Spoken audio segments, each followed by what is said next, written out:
Okay, let me do my usual song and dance before I get things going. Oh, let's refresh my Twitch dashboard, see if anything's changed over here. Maybe.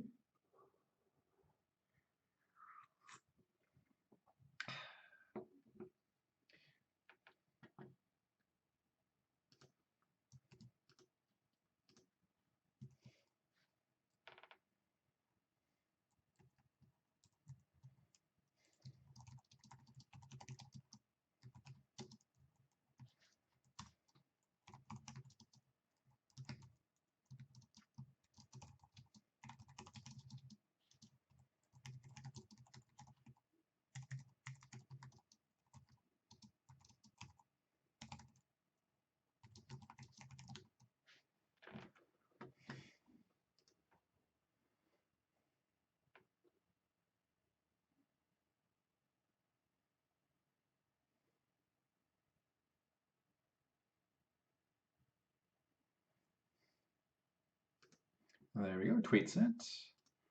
Hey, looks like some folks are in chat, which is cool. Thank you folks for hanging out and waiting for me to get started. Today I started a little later than yesterday, so apologies for that. These are kind of, again, these are my bonus streams, so they kind of happen as time permits.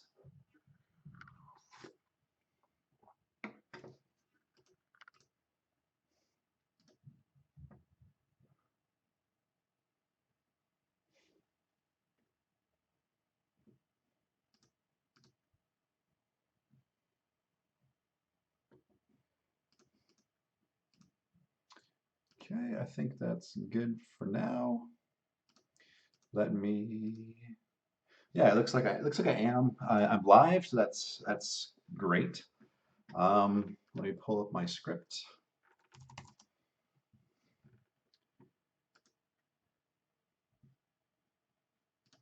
Okay, so I think enough folks are here to get started. It looks like my stream is up and going, so that's good. So hello, I'm Joshua. Thank you for stopping by my stream or my channel, depending upon whether you're watching in the present or the future. Today is November 26, 2016, and today, as of lately, I'm working on my game Delver. Delver is a first-person procedural dungeon crawler. It has permadeath, so that may or may not make it a roguelike, depending upon what your interpretation of that is. It also has procedural levels, it has random loot, it has RPG tropes, it has first-person tropes, so it's a little bit of this, a little bit of that. Um, we are a two-person team. I am one half of those two people. I do all of the art, so all the art, so like 2D, 3D, UI. Not all of the art, I suppose. What we're looking at here is a beautiful illustration by Sam Garcia. I believe his Twitter handle is @SamCube. Also, we've had some help from another pixel animator named Hunter. So I will kind of go through my normal routine. So after my intro, I go to my Git repository, and I just kind of cover the changes since my last stream. And since, well, typically these streams are done weekly. My normally scheduled development stream is every Sunday at noon Pacific. So I'd usually cover a week's worth of changes, but since this week is a holiday week and my wife is here to help out with my son, I have been doing regular bonus streams. So bonus streams are just done when I have time to do them. So this is what this is, and I'm glad I have the chance to do them. But as a result of working every day and broadcasting every day, the amount of changes that go in are pretty small, but I'll still do it. So let's look at, I'm in my Git repository there, and I'm just going to do a Git log to kind of look at the changes. So over here, let me copy from my little cheat sheet, paste into here, and I want to do a git log one line, and you can do dash dash since, and I'm going to do since yesterday. And it looks like there haven't been any changes since yesterday. Maybe 2 days ago. I might have. Yeah. So it looks like I just The only really changes have been since yesterday were the new ruins area that we created on last stream.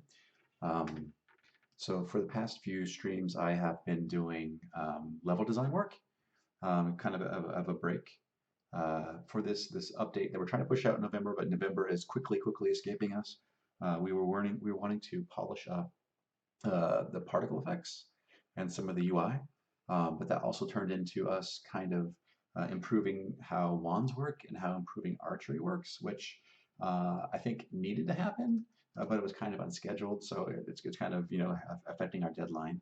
But I think people will be happy with the results. So maybe the particle stuff will be okay, and maybe the wand stuff will be okay. Then maybe we have to push the UI stuff back a little bit so we can still hopefully um, put out an update in the near future. I'll go ahead and play a little bit just so folks know what I'm talking about.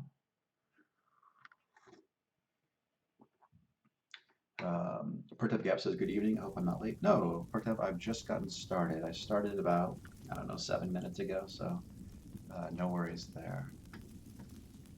Let me just go ahead and start a new game.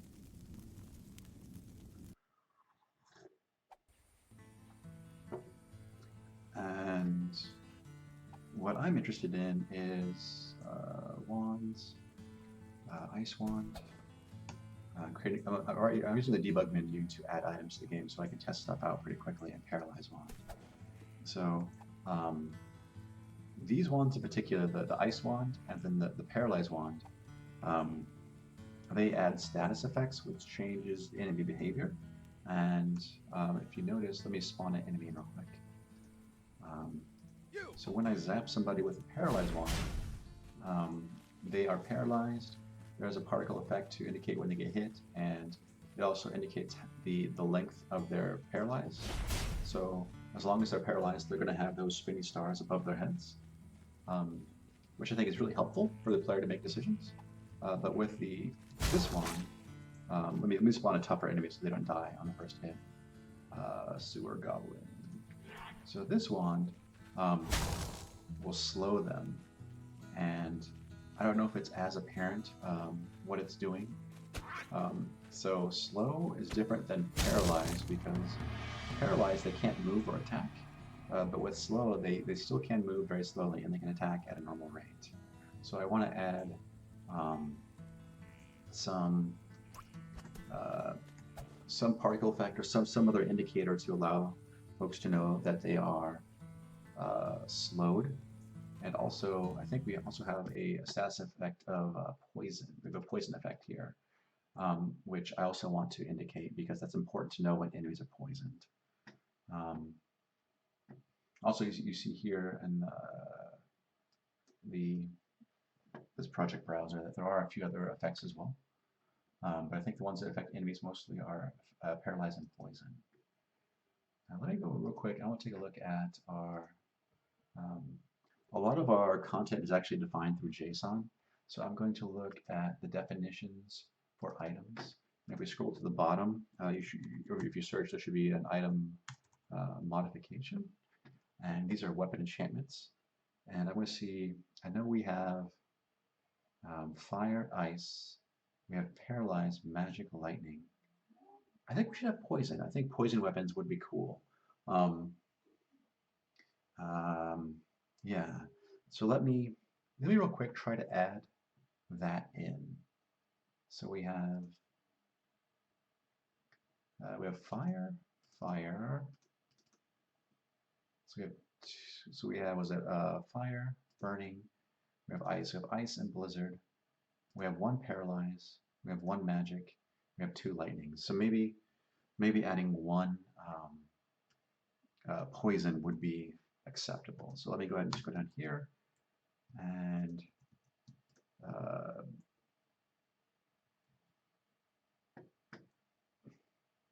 so I think how this works, let me change the damage type to poison, which should be correct.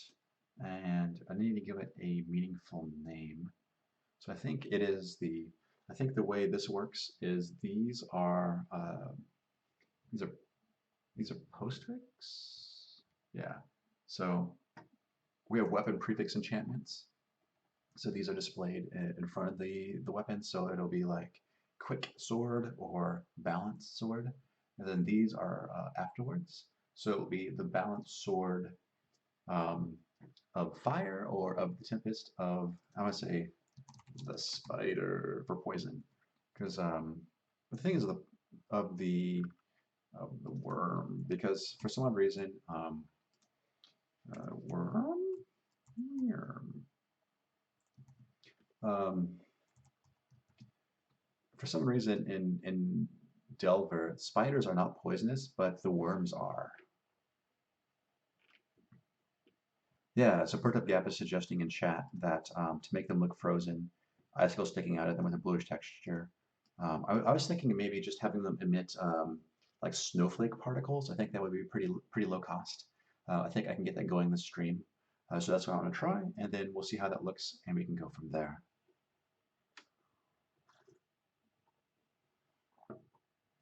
Yeah, so Nickman is saying potentially we could tint them, and that also might be a way of doing it. I might play around with that as well, because I think I've kind of slightly refactored how the status effects work, so that let me go here. So I think we have a base status effect class, and we have some handlers that the or some methods that the status effects that implement this base class can implement to get interesting hooks. So we have one that's on the status begin and one that's on the status end, and I think those are the most important because if we did want to tint the sprite, we could on begin tint the sprite and on end untint it. But the problem is we have to be careful too because these potentially could status effects don't stack with a similar type, but they stack with other types. So you can't be doubly poisoned, but you can be poisoned and you can be paralyzed, for example.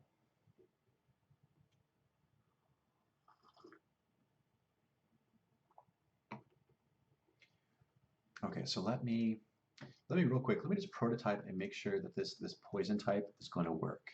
Um, yeah, and it's just going to be just a tiny little bit of extra damage. So of the worm. So to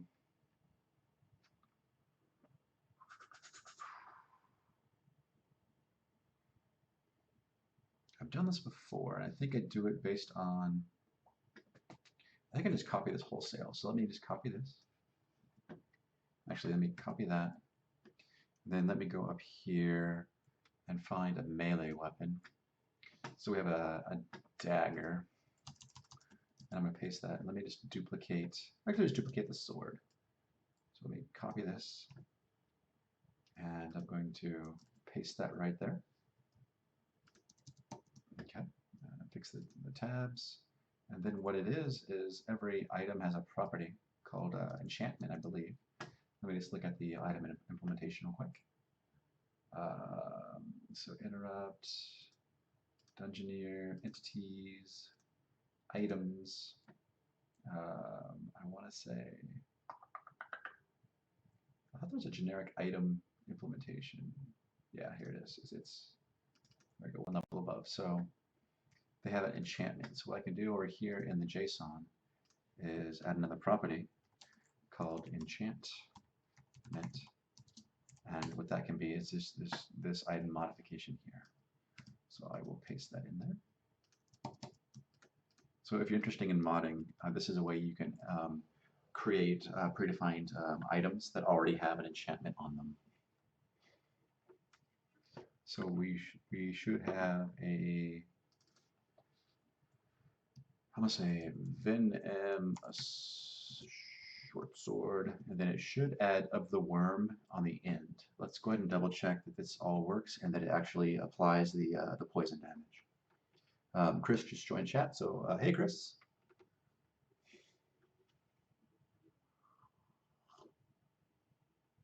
Nickman says that we could almost do a similar thing to the paralyzed wand. We could do have them shoot off snowflakes, which I agree with. I think that's actually probably the direction I'm going to head.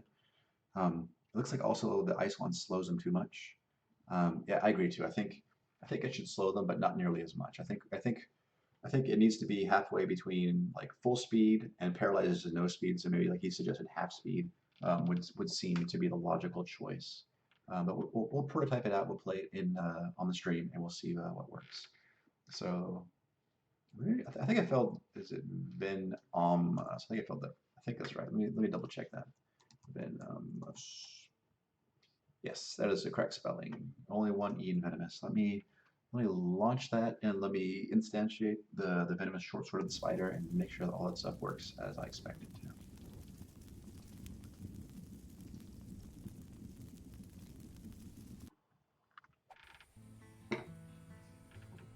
So okay, melee one, yeah, venomous short sword of the worm, which is pretty cool. And then if I spawn pardon me, say a goblin, if I give him a little smack, he should be poisoned.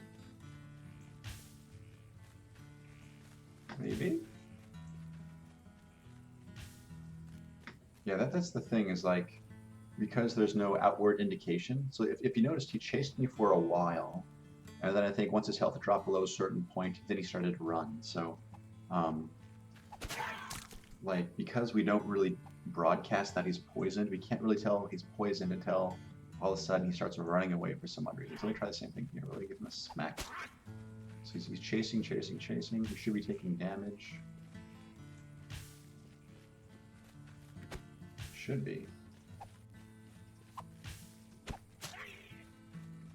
So let me just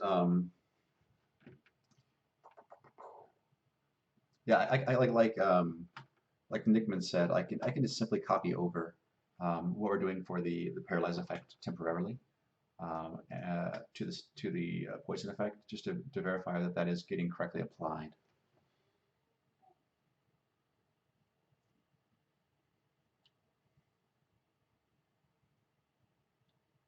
Pertup Gap says, I personally don't think the mobs are too fast, to be honest. The only mob that's dangerous mobility-wise is the one Itinego monster, and that doesn't even chase you. It actually runs away from the player. Yeah. So the spider is really fast, actually. It can be up in your face pretty quick. Yeah, he's also making a good argument that maybe some fast-hitting small creatures would be good too. Yeah, I think that's a good idea. I'm thinking mostly for the slow and the paralyzed is good for dealing with mobs of enemies. But yeah, let me just go ahead and pull up the paralyze effect. So the paralyze effect actually makes use of the status begin, status in. So I can just copy that over wholesale, I'm pretty sure. Then put it on the poison effect. This is after do tick. I'm overriding, yeah, I'm overriding those properties.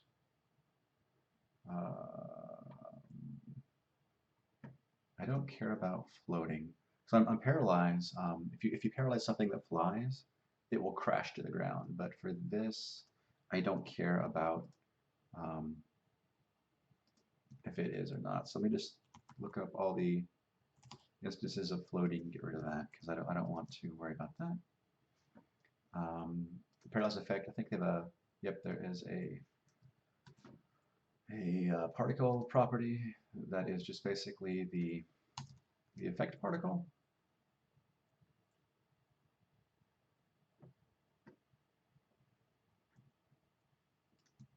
And I can just do new particle.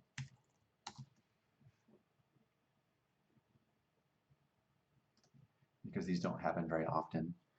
Newing up stuff every tick is bad, but newing stuff every often isn't the worst.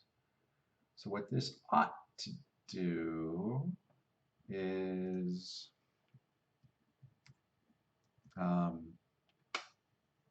this should play the same status effect for paralyze, but on poison folks. So let's see if I've messed anything up.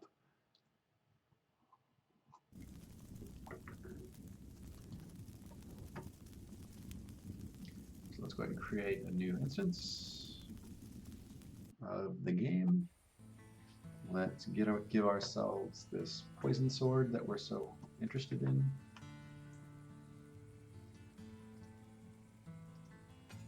Cool. And then let's spawn in a critter and give him a little tap. And it crashes. What did I mess up?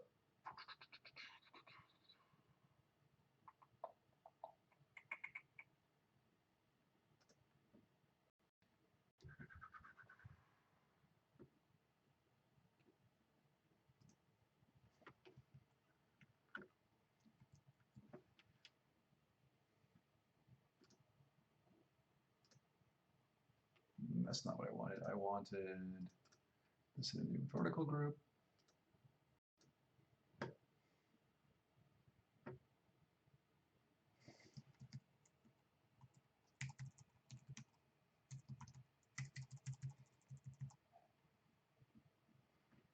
Okay.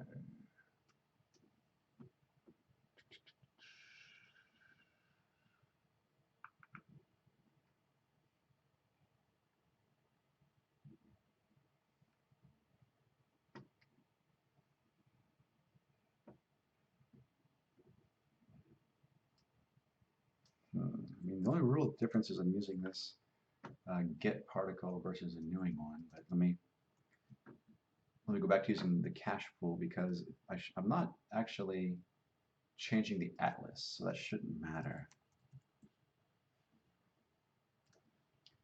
Generally, there's a slight wrinkle with the way our cache pools work for particles and how we are choosing what sprite atlas to use.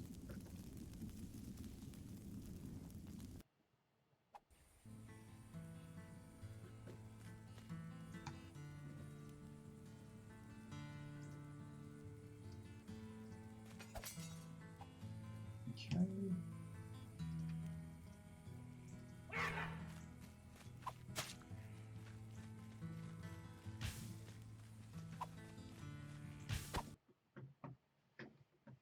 I'm curious what's going on here.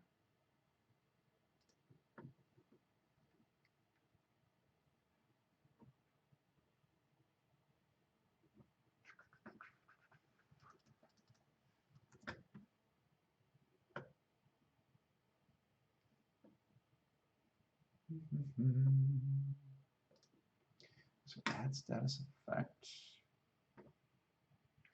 poison effect.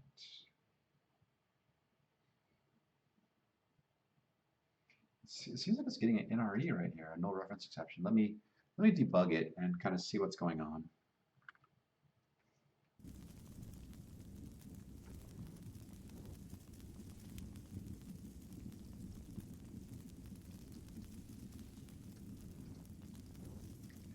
So S3GF4UL7 says, what engine are we using for this game?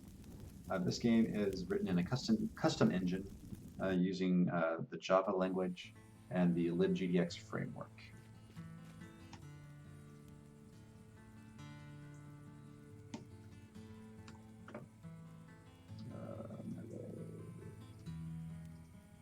There we go. Get our good old poison short sword.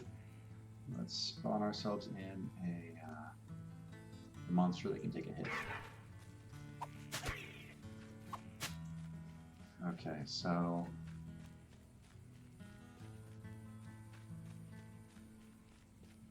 why is the particle effect null? This effect particle. This effect particle. Why is this not getting?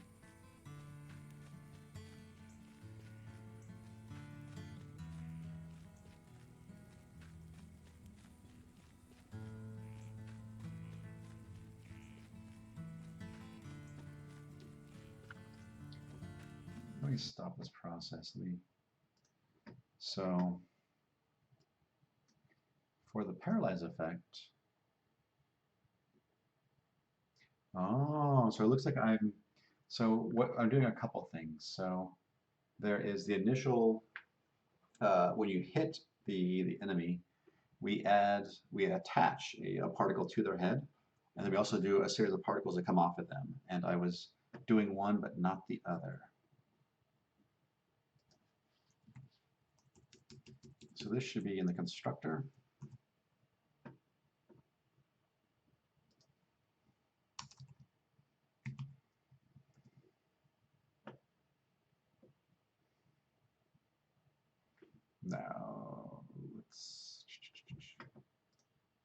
Because this should be all just around getting or constructing the particle. That should be okay. Let's give that a shot. Did I misspell? Why? What happened here? Weird. I must have done something with that selection. Let's try that again. Fire Dragon says hi. Hello, Fire Dragon. Chris is asking, sorry about if I'm out of the loop, what am I working on? Yeah, so this evening I'm working on the status effects. Like we have the Paralyze Wand, which adds the Paralyze effect, but we also have the Ice Wand, which adds slow, and I'm also playing around with um, enabling a poison effect as well. So we already have poison in the game. I'm just making it so you can hook it up to a weapon and adding a visual effect for that, and then adding a visual effect for slowing. So let me do monsters, sewer, goblin. So if I smack him,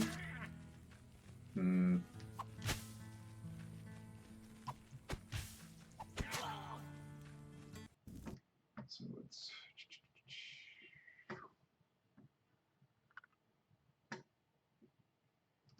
I'm just curious why it's not. Oh, I also need to update the. So on tick.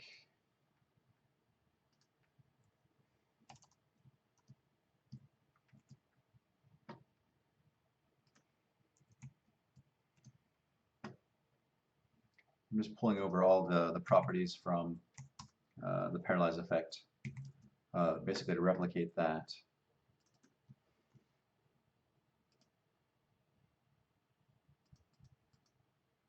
And then go from there to make it look unique for the poison effect. Most likely, I would like to have the poison effect just emit like bubbles off of the enemy every so often.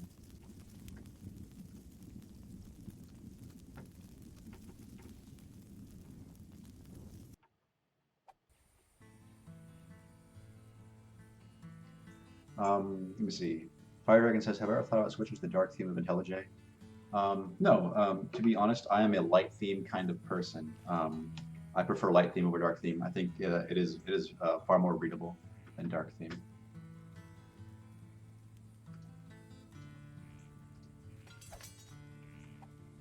Nickman says, I can tint his blood green so he bleeds green. So different enemies actually have different blood types. I don't know if you noticed this or not, but like there is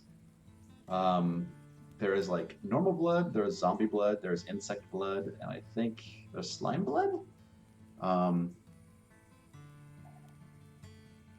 Yeah, I think in bright green bubbles or something along that effect. Let's see. Yeah, there we go. So now I have parity with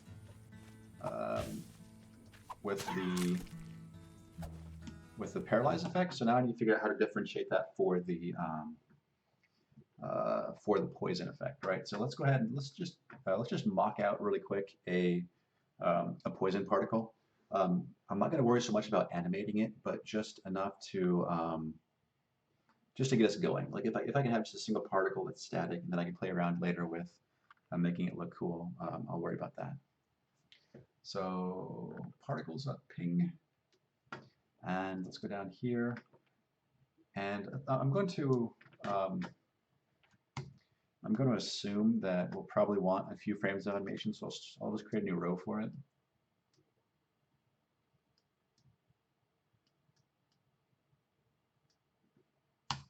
And I will just drop in, for now, just a very, very rough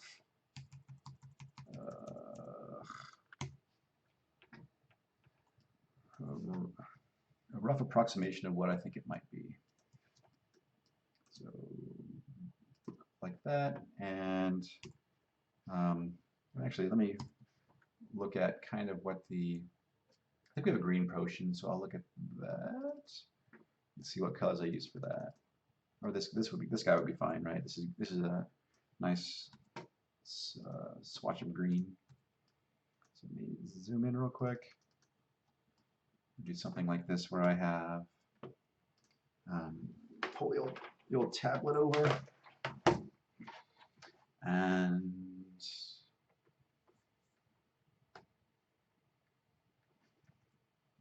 why is my Wacom tablet not working? Okay, oh well.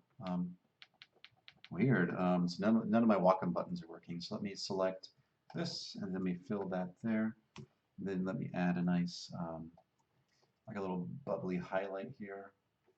Actually, let me, before I get too crazy, I want to do something similar to this where I have maybe this kind of double outline just so it reads well on both light and dark backgrounds.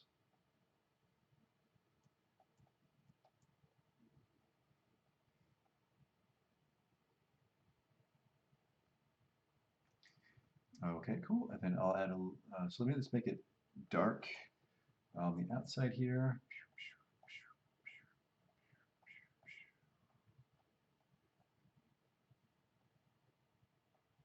I'm going to do some AA, so like that, like that.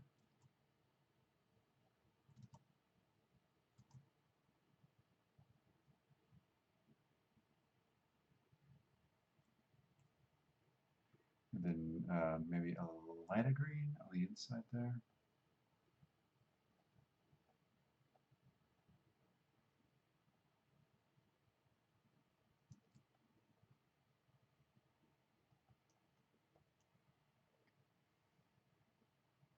Cool.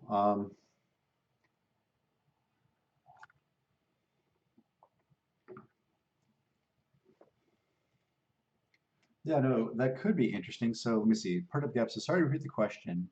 Was it possible, but is it, by the way, possible to have poison in the water? Cast a poison missile into the body of water, which, no. So right now, there's nothing special about how water works. Um, it just, it's just basically something you could step into and uh, it has a fancy shader on it, and that's all it is.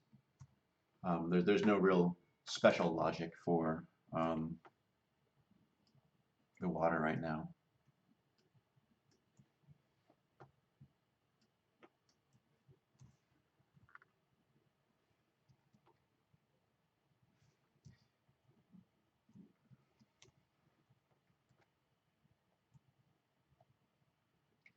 And you folks don't have to apologize for your questions. I appreciate you asking about different aspects of the game.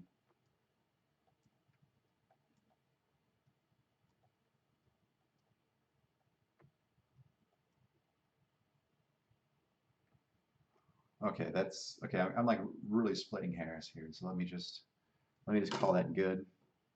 Let me delete that. Let me save this. Let me. Um, there should be one more beyond the.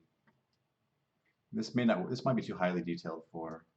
Yeah, crap. This might be too detailed for um, actual particle work, but whatever. We'll start here and then we'll fix things later. So um, whatever the end frame of this, you can't see, but this spinny star thing, the next one after that is where I need to begin. I think it's 80 something maybe. So for this poison effect and the constructor, yeah, 79. So I need to start here. The text is not 71, it's 80. And I'm not sure if I really need this primary effect. I just want the bubbles coming off of it. In fact, actually, I want the bubbles coming off at like a fixed rate in time. Maybe like whenever the enemy mob takes damage from poison, it'll emit a few bubbles, just to kind of give you a nice idea of what's happening.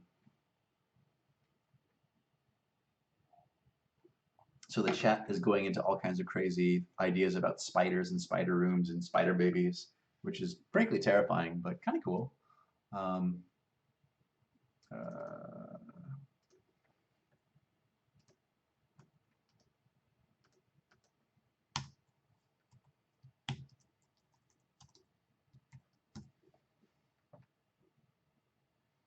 Okay, so what this should do is when I hit an enemy, it should kick off um, little particles off of them, but they are in fact little bubbles and not stars.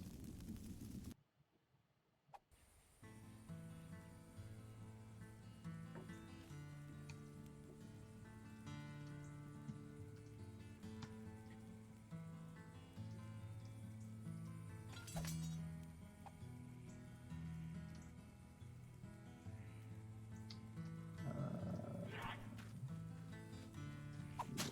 yep, there we go. So what I wanted, what happened there? Oh yeah, because this is no longer a thing. So let me clean this all up. So this effect particle we're not going to keep. So let me go up here and clear this all out. Go up here, clear this out of the constructor. Okay, so what I want to do is um,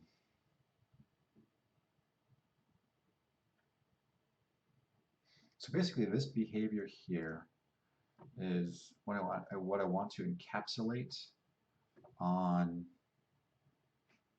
um, so let me just copy all of this or cut it, and then I'm going to do um, let's create a private void method that just does let's call it do poison effect. And all this is going to do is just handle and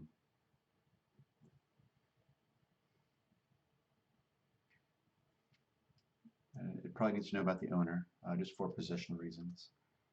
Um, and I guess here I can call this dot do poison effect on that. There we go. So that should preserve the exact same behavior, but also when the owner takes damage, I also want to do this dot do poison effect owner. So basically now, whenever the entity takes damage, and also in the initial hit, they'll put out a little burst of bubbles.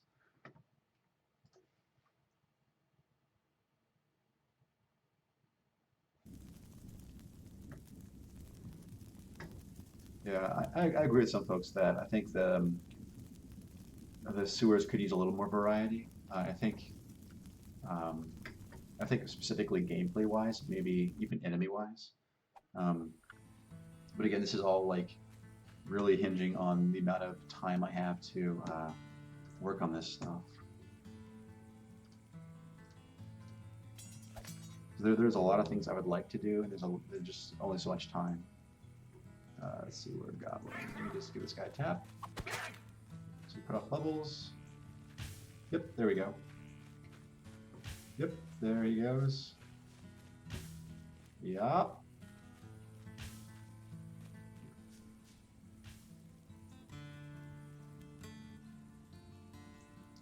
Okay, so cool. That was really nice. So what we want to do is we want the particles, right now they behave like the stars where they spawn out and they fall with gravity. And I don't want that. I want them actually to rise. So that we should just be able to go over here because this do poison effect. This basically is acting like a particle emitter.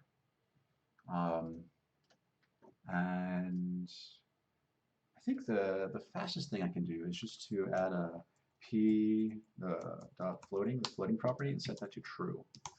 That should mean that gravity does not apply.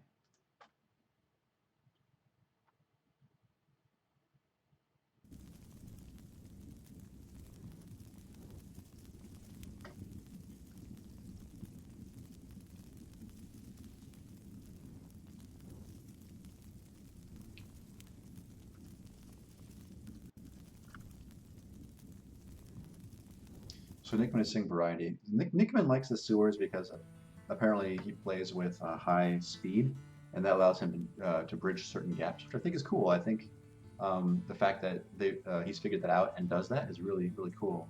Um, I'd also like to add just some variety as far as like set dressing and game mechanics. Um, Yeah, a little bit more visual variety, a little bit more mechanical variety, maybe.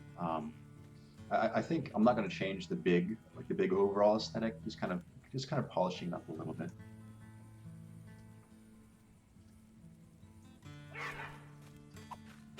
Ah.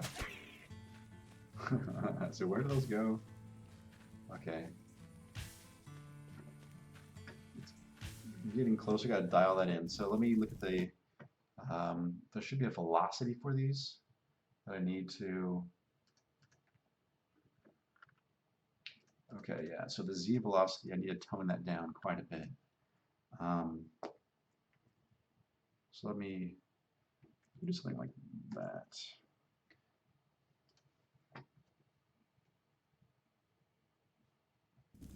Yeah, I'm thinking maybe draw bridges or maybe draw like gates. Something I don't know. I don't want to slow folks down, but I want to add some more interesting things for them to do.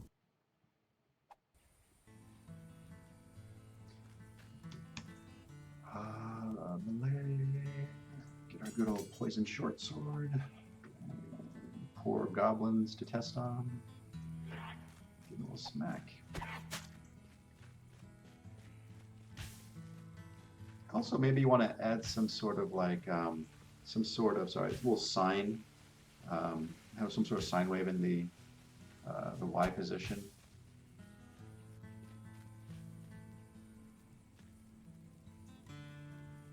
Yeah, so I think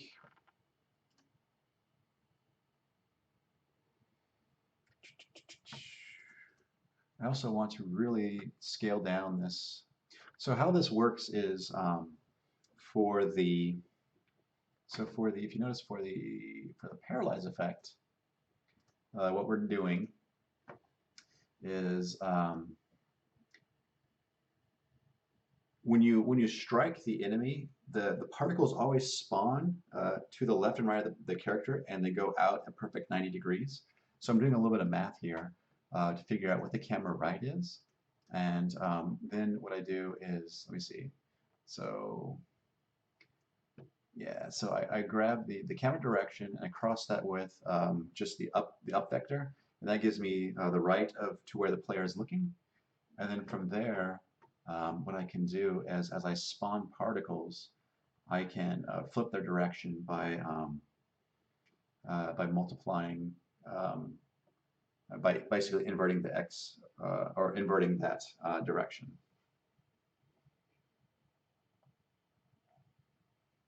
So I don't want the bubbles to rotate. I don't want. So this is I think this is the this scalar actually. So yeah. So for some reason, let's do that. Let's see. This is a scalar multiplication. For some reason, libgdx wants to us to be very um, aware of what we're doing. So let me try tweaking that.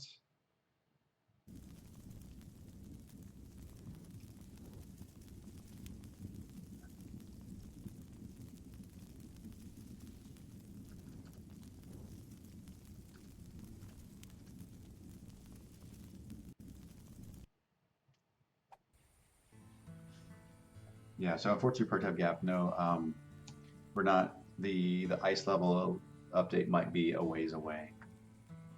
Though, if you're so inclined, you can certainly use the mod tools and make that door openable and put something behind it if you think it's interesting.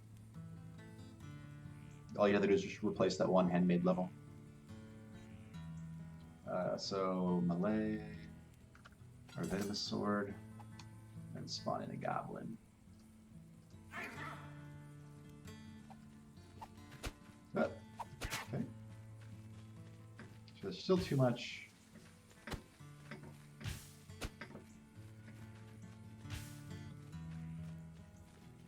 Let me try.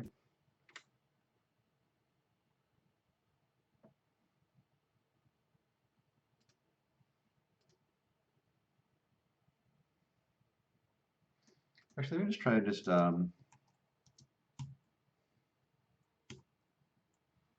manually scaling um, how much the particles are being accelerated in either direction.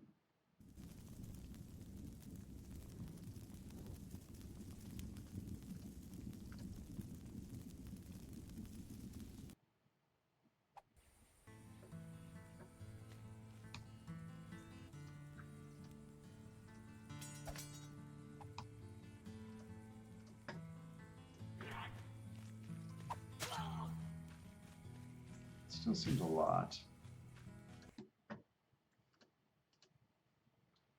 Um, Also, I guess I recently added a.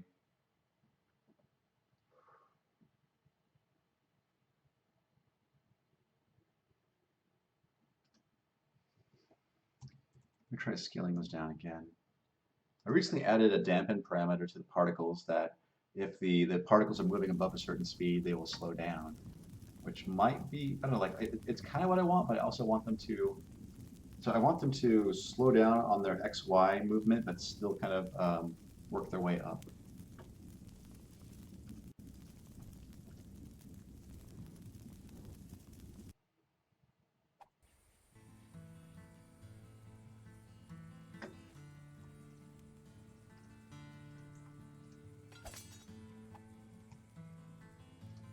Okay, let's.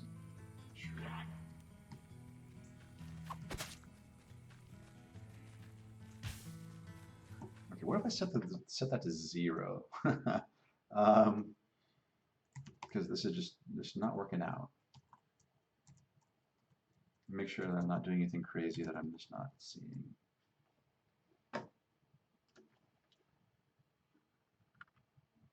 Yep. So Nickman touched on it directly. I think the dungeon is the last area that needs a facelift, and then I'll be pretty happy. Maybe some minor tweaks to the other levels, but for the most part, I'd be happy with the quality level they sit at. It's just that the dungeons were the first area that we created, and unfortunately, they're the oldest now, and I think they're the least attractive, and unfortunately, also they're one of the first ones you get to. Um, yeah.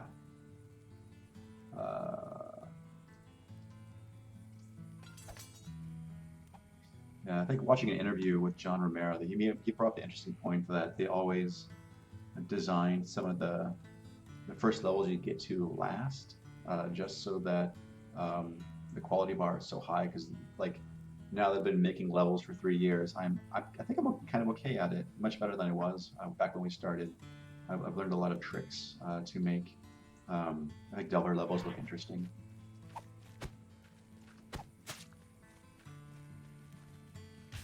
So for some reason, they still have. Ah, Joshua, I was I was editing the wrong effect. Why don't you folks tell me I was messing up? Okay, so let's do that.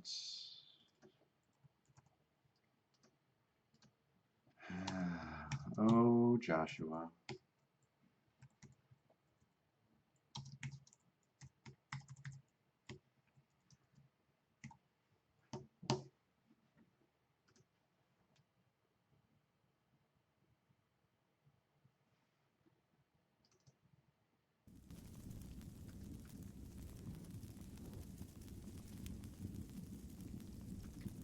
Yeah, and Nickman's saying the first level last you can implement all you learned. Yep, I think that's correct. I think it's good to bring all the lessons you've learned into the level, but not necessarily all of the tricks and the features, not all the features you've created, right? Because I think it's good for the levels to have their own unique bits, but all the knowledge of building levels is certainly very helpful.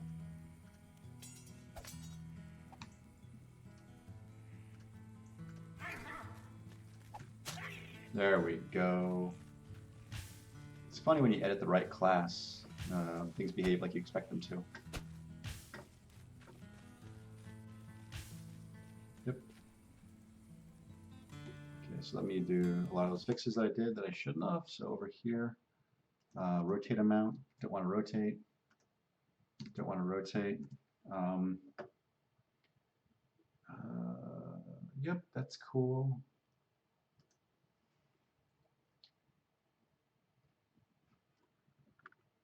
I'm also curious too. The enemy should be doing their hurt animation um, when they get hit. So I want to debug why that's not the case.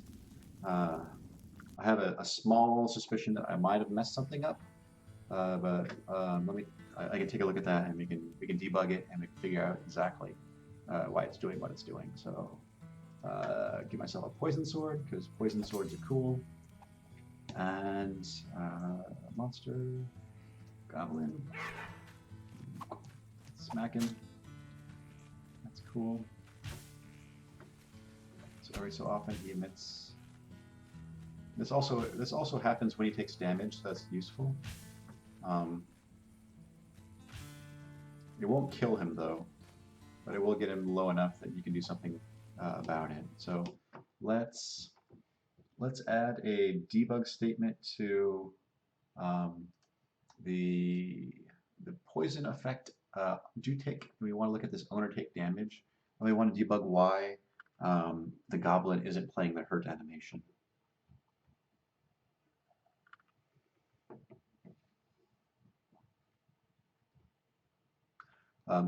So let me see. Look at the chat. So Chris is asking, are all particles emissive? So the answer is no.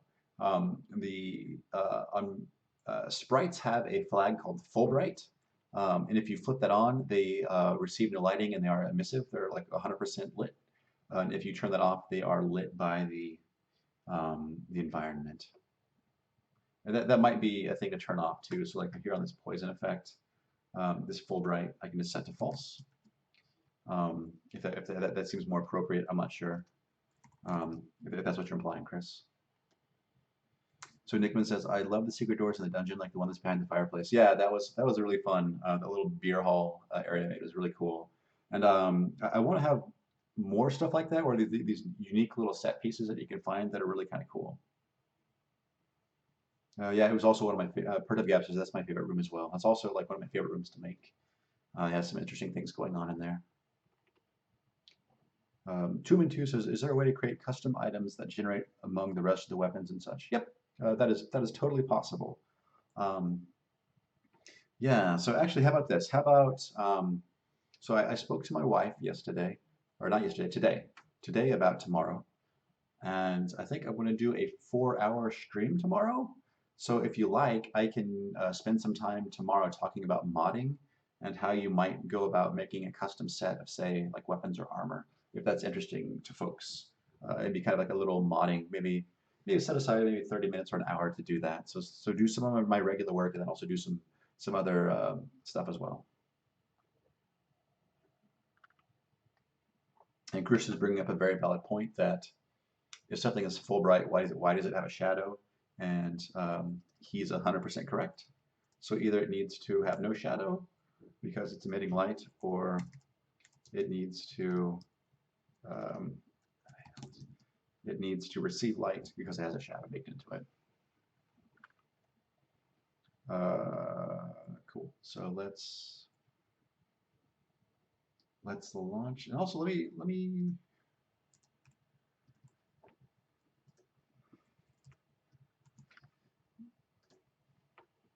So AB 109-399-6300 says excellent. Hopefully that's in regard to my statement about streaming longer, but I'm not sure.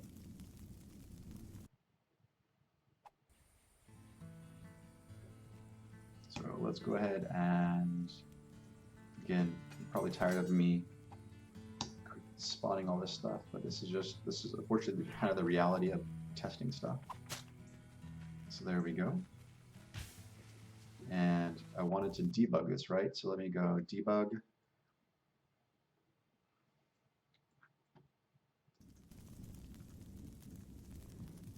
I think if I play this, he already has a status effect on it. Maybe we can trace through or step through the code and see what's going on.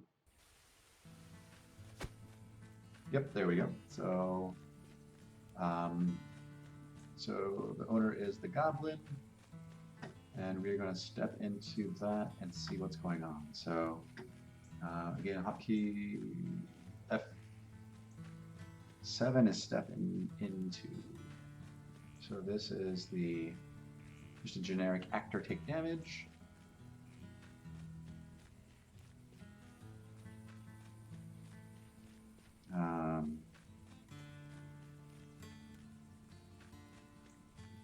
Let me see, step over, I think is F8. Yeah. F8, F8.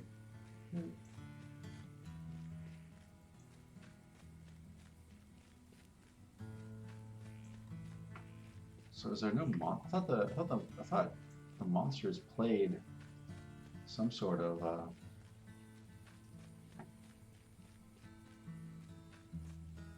so this is actor take damage. Does monster have a take damage? Or monster has they have a die. So let me look at a take damage.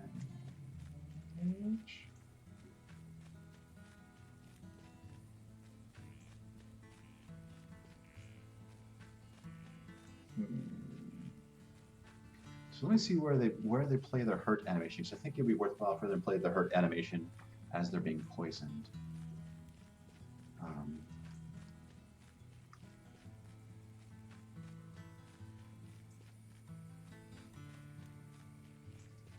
Is that a property specific to monsters, it looks like?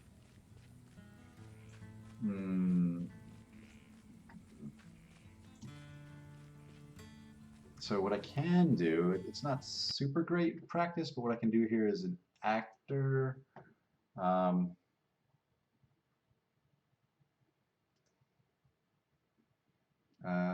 Take damage, I could do something like if then we do this occasionally, so I'm not super embarrassed by it, but if instance of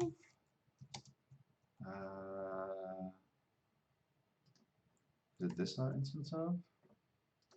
Then we do monster. Is that right? Let me really quickly look up the syntax for this.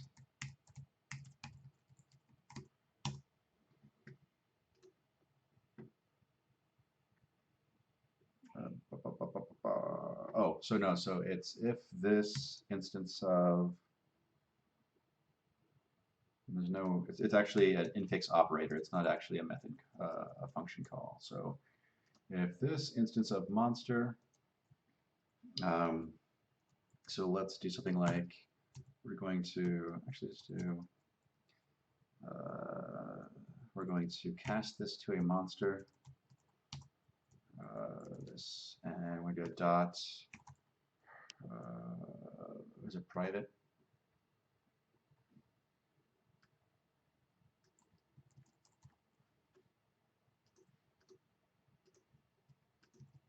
It is private.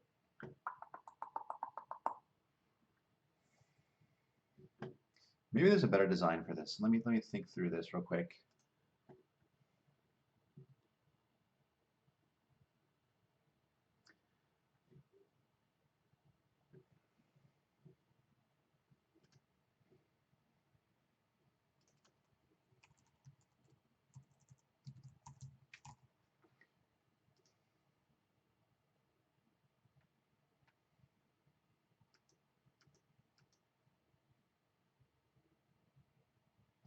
We're just seeing where we invoke herd animation.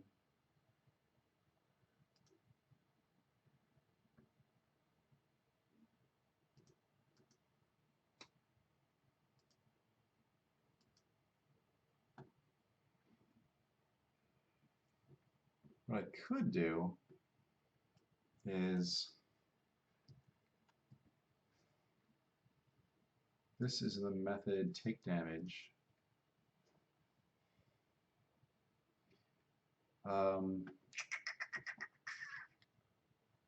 I could just override take damage. Let me find, is this is tick, so I could do something like a uh, at override, and then for the actor, do take damage. This might be slightly better. And then I can do super, yeah. Super dot take damage, damage, damage type. And then, so basically what I'm doing here is I'm overriding this property. So when the status effect for poison calls take damage, instead of calling the actors take damage, the monster is going to override that method. And the first thing we do is we call the actor uh, so we call the behavior that would normally happen with the super take damage, and then we're also going to play the hurt animation. And I think this is probably a better way to do that. So this, I think this is also something we're checking it too. So hurt animation, how are we doing that? I think we just do dot play.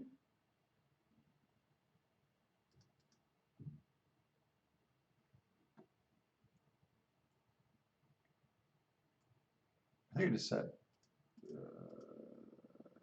yeah, just right here. I think this is what I want. So if it's not null, play it.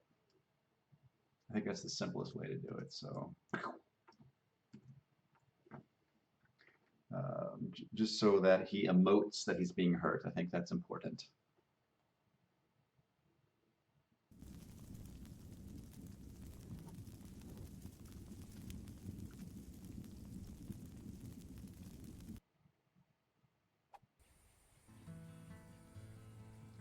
Okay.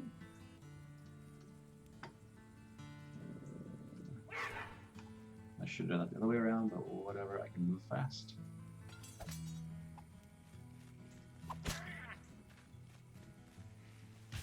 There we go.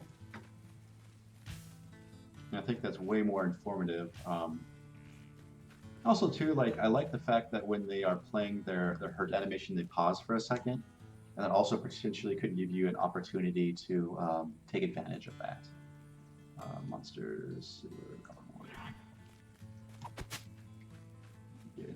take damage.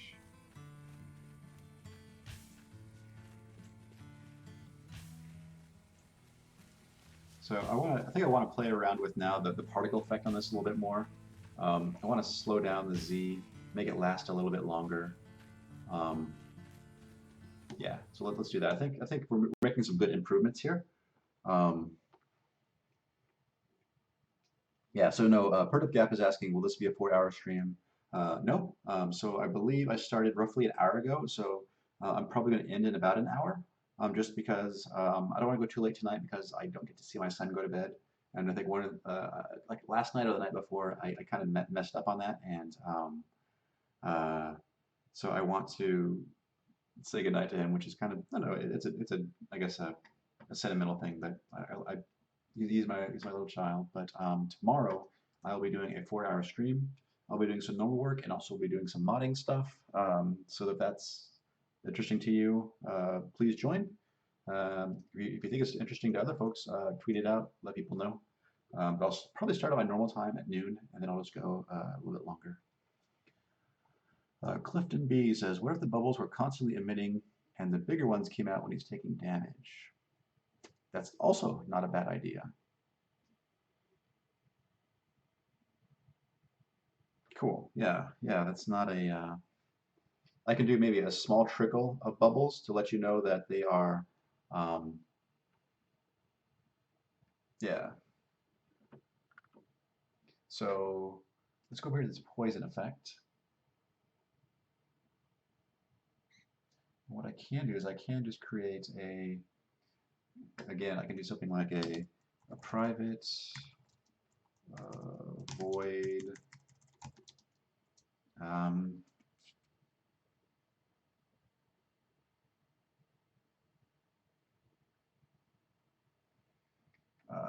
let's call this create poison bubble effect. Create poison bubble particle. Create poison particle. I think I need the or the owner, which is a type actor. And I'm going to copy all this stuff into there.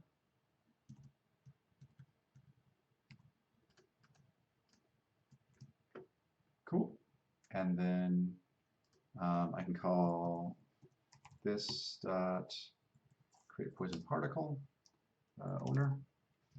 Cool. And because I don't really care about it going directly right or left, that's not such a big deal. I can not worry about particle direction. What I can do is just worry about offsetting. So I'll grab this random amount here, and I will just offset the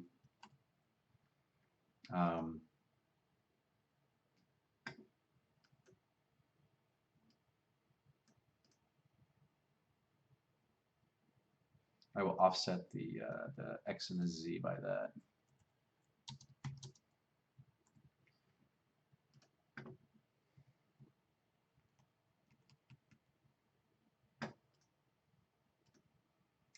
Something, I guess, yeah, so it's not really important to modders, but all the data we present to you is presented such that x and y are the ground plane and that z is up. But actually in engine, y is up, so we swizzle that stuff.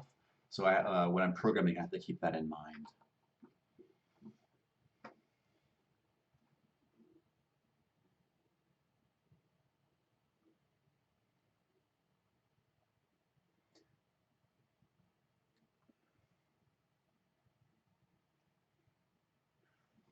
So yeah, so the chat is talking about some opinions on how the bubble art should look, and I think I'm in agreement with you folks.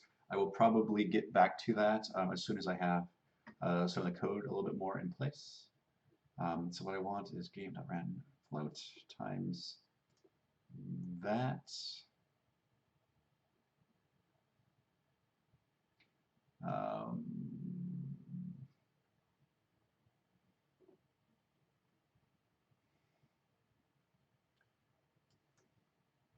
So what I want to do, I want to double the range that we're generating, and I want to subtract it to get it on either side. I think that should be correct. If my math is wrong, please correct me.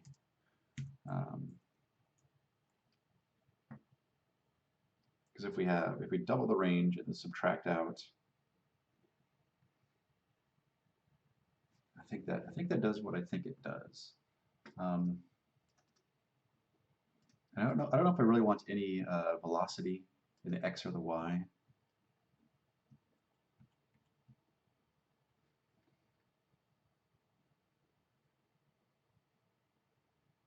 Now that I've said the swizzling stuff, maybe I had this incorrect to begin with.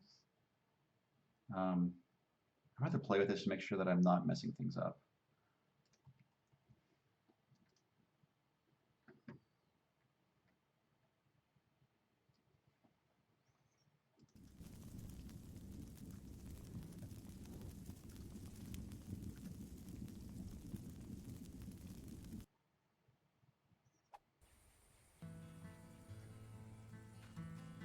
Okay, melee, my poison sword, and monsters, sewer, goblin.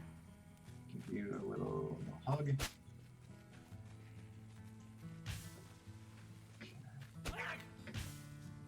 So it looks like the Z is still doing okay.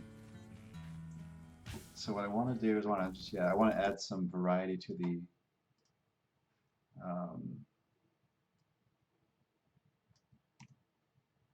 so maybe I'm mistaken where our swizzling actually takes place.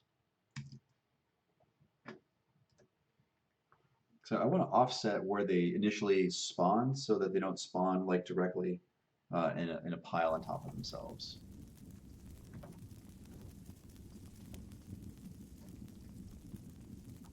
Because this logic is inside the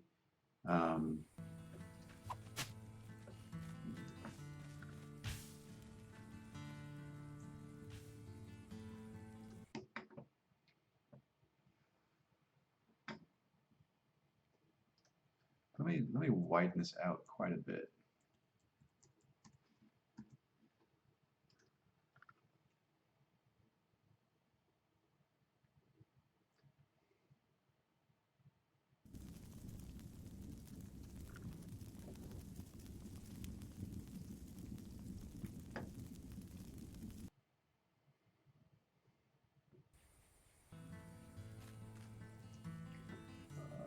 Monsters, sewer, goblin. Come on. Here we go. There we go. It looks a little bit better.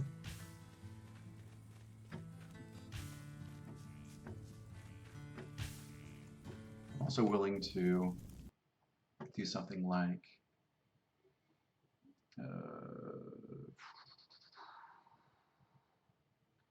scale is, yeah, like that. Maybe randomize the scale a little bit too. Generally, I'm not crazy about this on pixel art stuff, but we'll see what that looks like.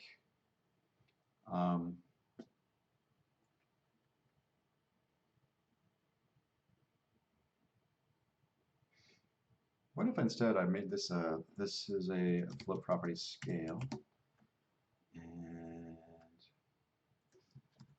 that's scale. So then here I can call that, and then on do tick, I can just do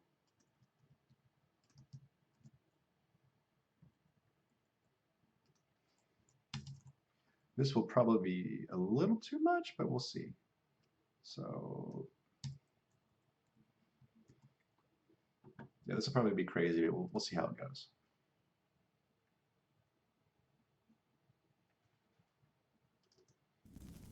Yeah, so the idea is that once they're poisoned, they will constantly emit bubbles, and then when they take damage, they'll put out a little burst of bubbles, just to kind of indicate what's going on.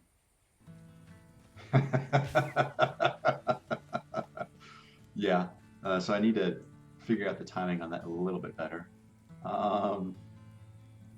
And also probably change the size a little bit. There we go. So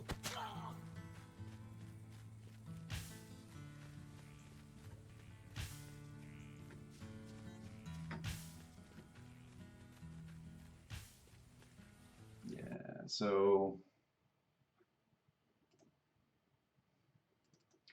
I have a damage timer here.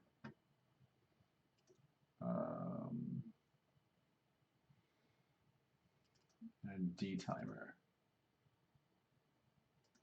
So I think what we do is we increment this, and when it's greater than that, we reset it. So if I had a let's say a private float particle, let's call it particle interval equals, say, 5, and a private float particle timer equals 0, and then this dot particle timer plus equals delta, and then down here, if this dot particle timer greater than this dot particle interval, I want to create that, but also to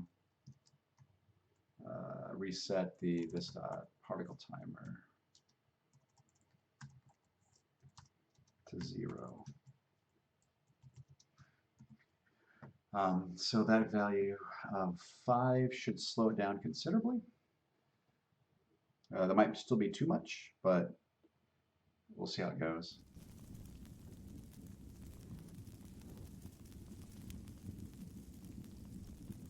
Cool, yeah, so it looks like folks are kind of liking the directions it's headed, which is encouraging.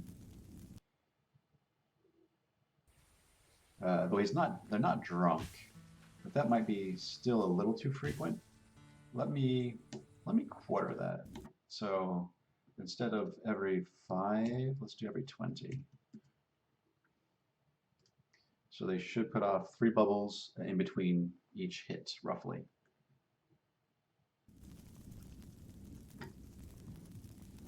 I also might want to give the timer an initial value so there's an offset to it as well. Yeah.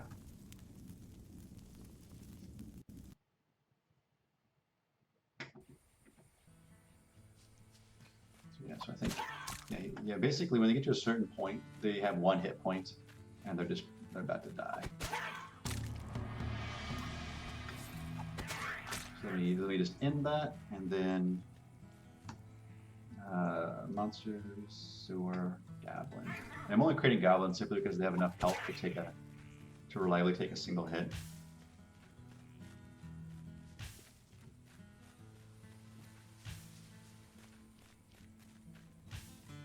I still think the Z speed is probably incorrect, and the lifetime needs to be lengthened. So let's fix that because that's bugging me right now. So on this,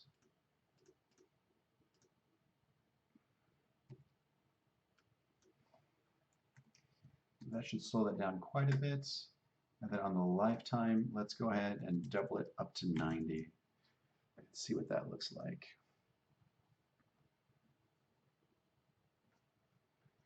Pertup Gap says, looks like somebody had soap for lunch. Kinda, yeah. Like, apparently goblins love to eat soap, and unfortunately the soap probably doesn't agree with them. So let's go ahead and spawn in a new goblin and poison him and see how he likes it. Don't eat bread, poison him. There we go.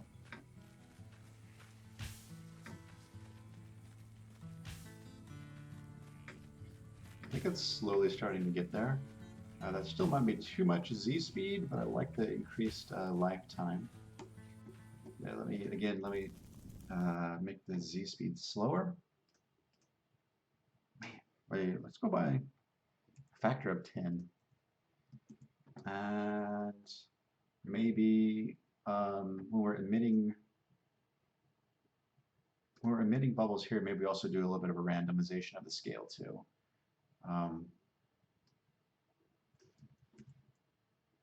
Instead of having a hard-coded 2.5, let's do that. 1.25 and 2.5, so that should be okay.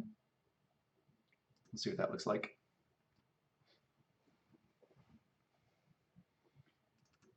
I really enjoy dialing in these effects and making them look really great. I'm just kind of curious what you folks think from like an outsider's perspective, watching me tweak, kind of like endlessly tweak all these little variables until I find something I like. Is it interesting or is it like painful to watch? Let's put these poor goblins out of their misery. I think the Z speed on that is way too slow. So a factor of 10, way too much.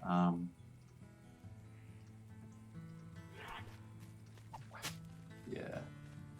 I still need some Z velocity on it. Okay, so down here in this create poison particle, so this is what it was before, and that was too much. So instead of doing random for now, let's just try finding a fixed value that we think is roughly correct.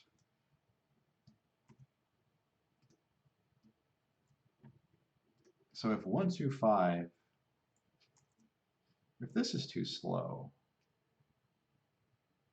let's try 2.5. Chris is making the joke that the folks sitting at the campfire probably aren't super comfortable with me testing all of these poison weapons out on these poor goblins. Okay, that's too fast. So if I have it, let's see where that gets us.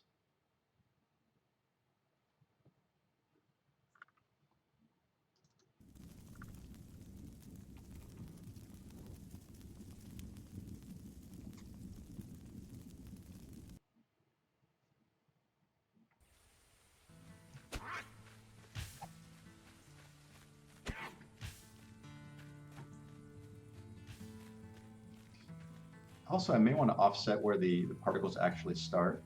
Let me spawn a new um, goblin and immediately poison him. Now, I think this speed is actually closer to what I would want.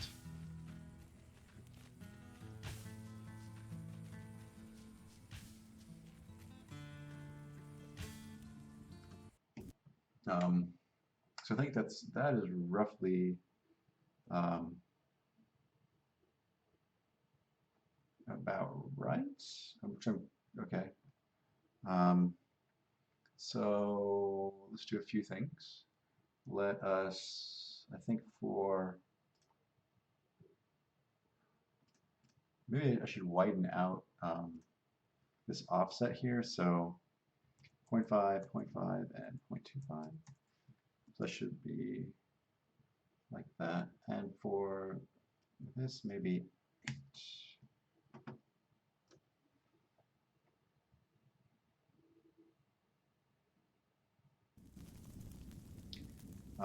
So part of Gap is saying, is the resemblance of the magician's friend with the spunky guy intentional? I'm not sure what you mean. They have red noses.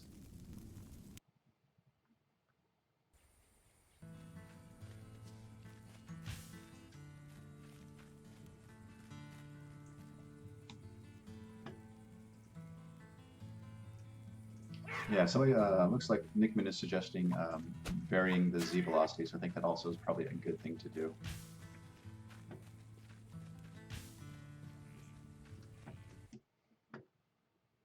Um, yeah, so that's what I had initially was I just thought that wasn't working out correctly because this 0, 1, 2, 5 should be the base plus that.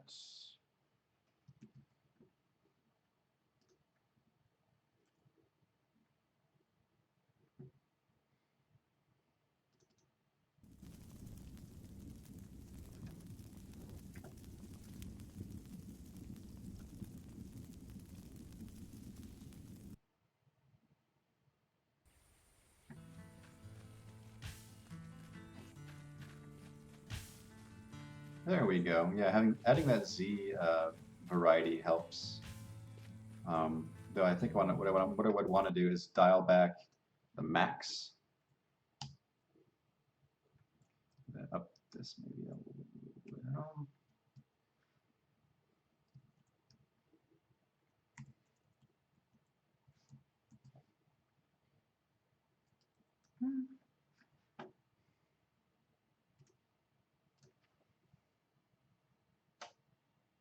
Oh, I can also literally just offset the Z as well.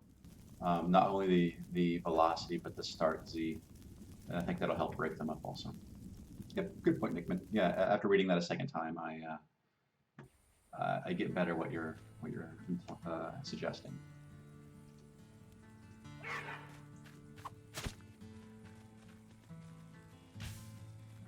I think this also looks okay.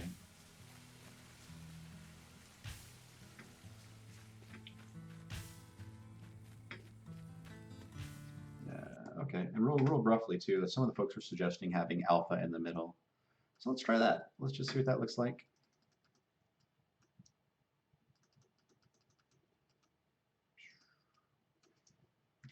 Get the old eraser tool. Also, let me make sure this is centered. This is 1, 2, 3. This is 5 wide, so that's not quite right. So let me do extend it that way, and that way. Cool. So it's nice and round.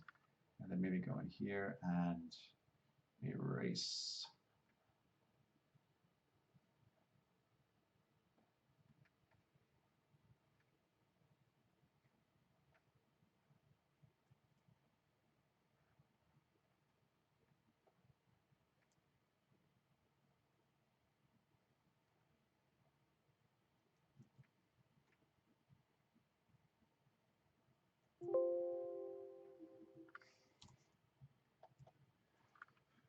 I think that's okay. It seems like one side is way bigger than the other. Let me just do this and this. I'm not sure what's going on here. Oh, something like that's probably going on.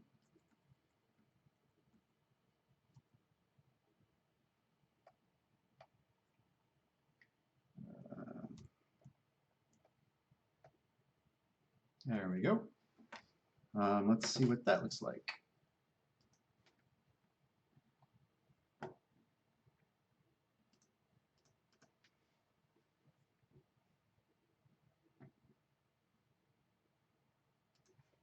Let me see.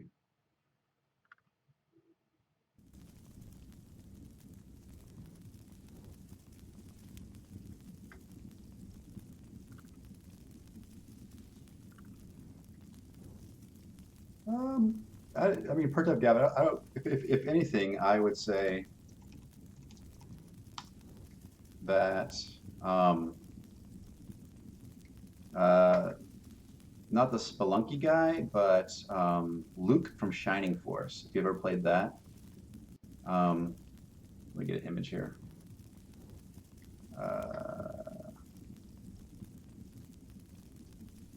This is actually more of the character I was thinking of when creating the mage guy than the Spelunky guy, if I'm being 100% honest. Which is Shining Force was a tactical JRPG for the Sega systems.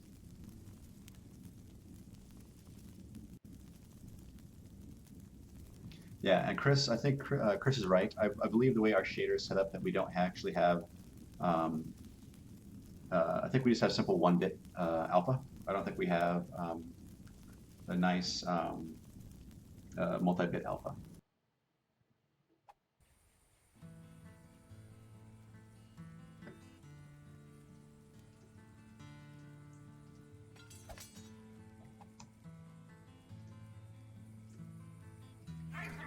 Let's see what this looks like. Look good. Yeah, I think it looks all right. Good call. Good call, folks. I think that's looking good. I'm not sure if I still need that dark outline anymore, but I tell you what. Let's go ahead and since I have about a half hour left, I'll go ahead and play a little bit using my brand new shiny sword, and we'll see how it works. And that way, if folks have joined late and they don't know what I'm working on, they can see, they can kind of get an idea of what Delver is all about. So books are junk, and I'm just going to leave that there because there's plenty of other junk in the dungeon to find. Okay. Oh, we got to smack and watch out for the magic user there. The magic user can't shoot through that window. Keep poisoning this guy until he dies. Keep my health level bump. So find that magic. Oh, crap. Nice. Okay, so yeah, so it's nice too that the because they get that hurt animation every so often, they will in fact slow down, so I can actually get away from them if that's a worry. Crap. Oh, nice. Haha, dummy. There's spikes on that wall. I'm going to stick with this weapon as long as I can. Okay. Can I poison a door? Thankfully, no. Thankfully, our system is smart enough not to add status effects to breakables. Okay, let's avoid that magic trap, and then that spike trap, and this magic trap. Lots of traps tonight. Quit hiding. There we go. Have a little taste of poison. Don't hit me.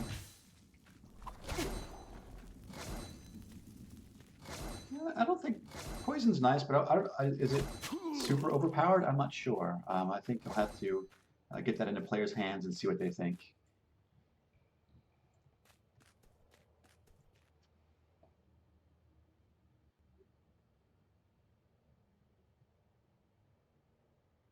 Pertuff Gap says the bubbles are a bit too big. Additionally, will we see the return of the teleport and poison traps? I love to carry junk and trigger them in order to pass through them in earlier builds. They should still be around. They should just be a plate on the ground, but they still behave the same as if they were the old style ones.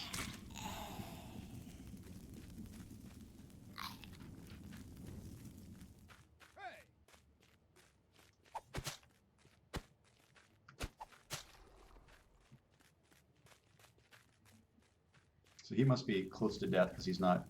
There we go.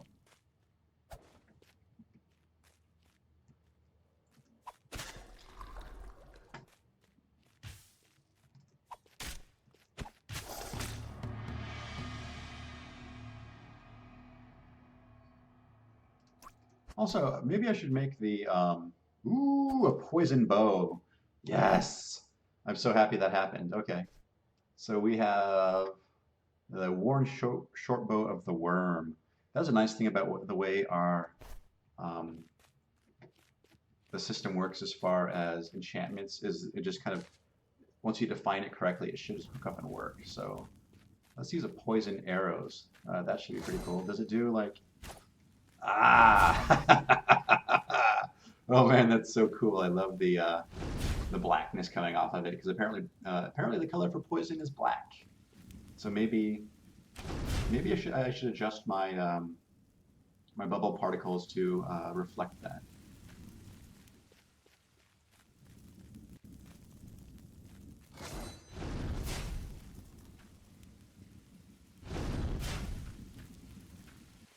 And of course, now that I'm looking for an enemy to hit with my poison arrows, there's no enemies around. There we go. Yeah, there we go. This is working out nicely. Though maybe I should change that effect color to not be um, black. Maybe green is more appropriate there since we no longer have the green effect for magic. Quit hiding. There we go. There we go. Nice. Looks like a ship at sea. Or no, I think it's a person. Yeah, those, yeah. Sharpshooter. You're dead. Okay. I think some of the small bubbles, part of gap you mentioned is they're probably too small.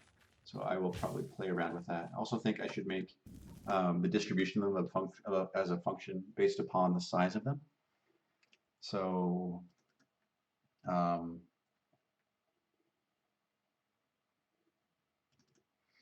what if I just replaced this with this and this and then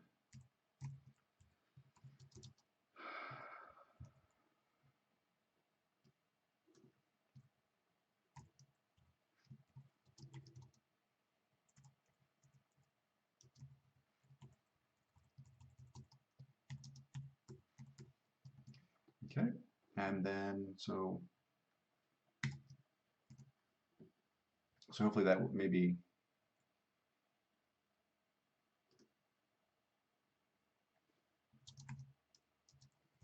let's make it a little bit more dramatic. Now let's do 2 times the scale minus the scale.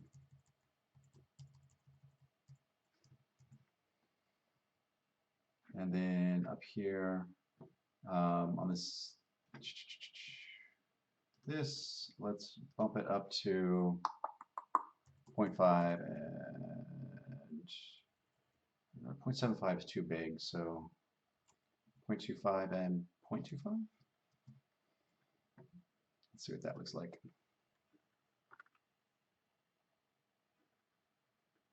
So apparently the pressure traps aren't around anymore. That's weird. Okay, let me. That's not by design. If there's an issue with that, maybe they accidentally, because basically for every area we have a list of potential traps, and maybe we deleted it from that list, but they still should be in the game. So I'll take a look at that.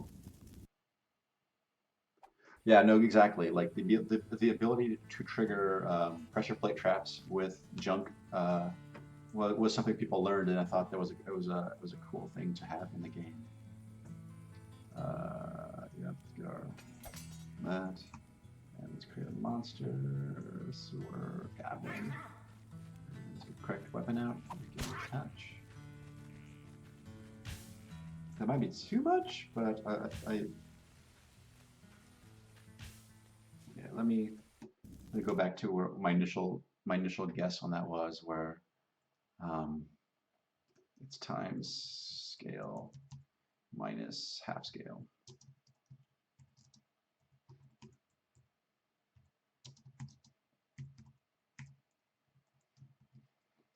Cool.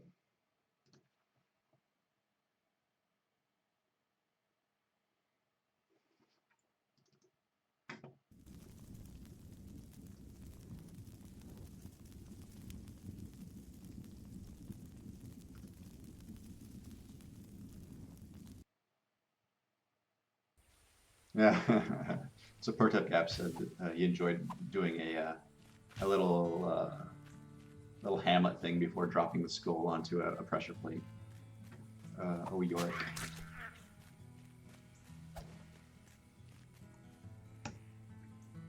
Monsters. I think we're dialing it in. I think it's starting to look correct. So um, basically, I changed their XY position offset to be a function of their scale. So when they're small, like so basically they should all be relatively a decent amount apart from each other, which I think is cool. So let's play some more and see what we can find. And again, I wonder too because like this, it it, it, it it confers a small amount of poison damage, but well, let me dig into the code to make sure that's doing what I think it does. Uh, um,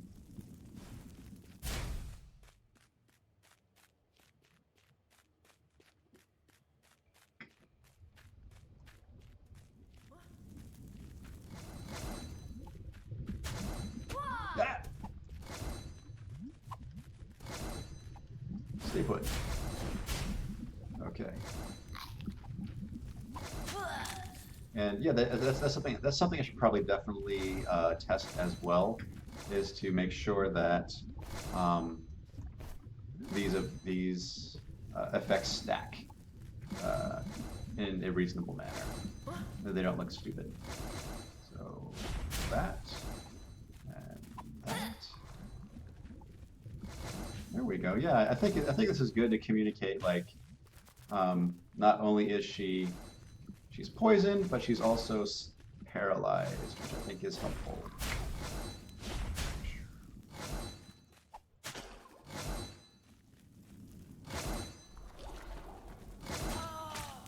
I wonder. Let me try making those full bright again, and see if that looks okay. I'm wondering if if all the status effects should be full brights, even if there's some lighting info on them, or I could remove the lighting info too. So full bright equals true. Um, yeah, I could just really quickly remove this lighting information because that I don't think it really is all that super important. Okay, and I'm just gonna clean this up. There we go. Save that. Um, plate.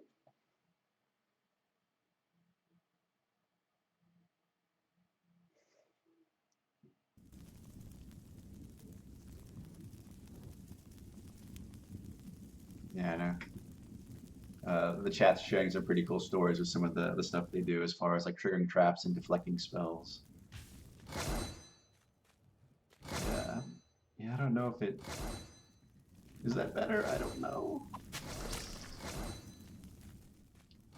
Again, just kind of playing around to see what looks good, what does not. I'm not sure. Maybe I don't think they should be full bright because they're not really emitting light. Like, and so poison you because you normally poison me. Um, yeah. Let's undo that change. Let's go. Let's dial this all back, and then make them no longer full bright. I think I've got them in a good spot. I have maybe 15 minutes left. I might want to make the bubbles kind of wobble a little bit, just to add a little bit of a visual interest there.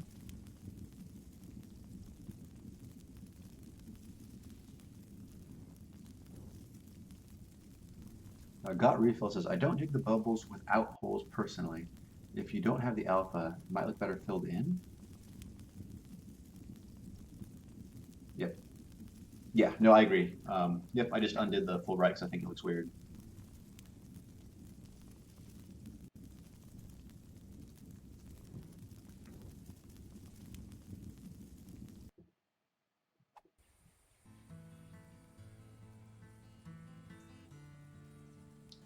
Okay, so it looks like Got Refill is saying they don't like the bubbles with the holes. I can certainly fill that in real quick and see what it looks like. Not against it. Wrong one, Joshua. I'm panicking because it's a goblin charging. Seriously? Down on me. Melee. Hit him. Sorcerer Worm. Smack him.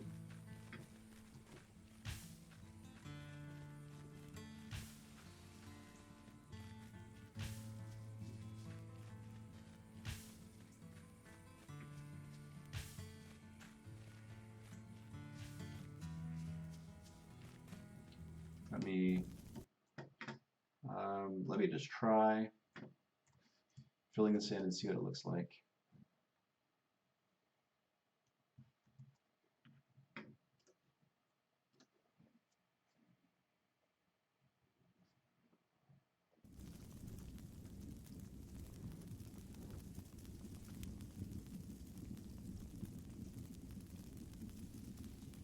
Yep, I'll try them both ways and I'll see which ones I like. Um,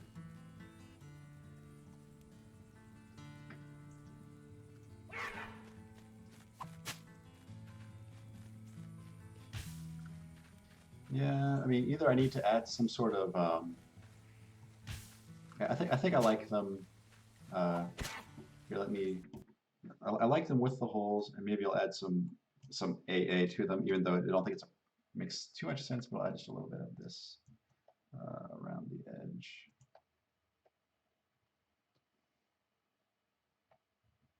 Okay, I think that's cool. Yeah, sorry, I got refill. You're outnumbered.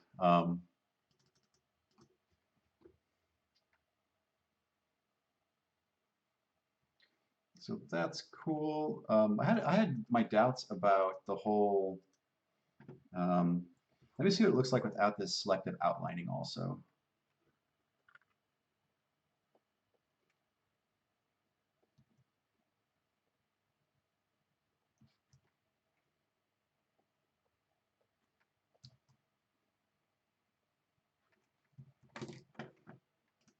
Because I know like a lot of the particle effects don't have it, so maybe that would also help make it feel a little bit more.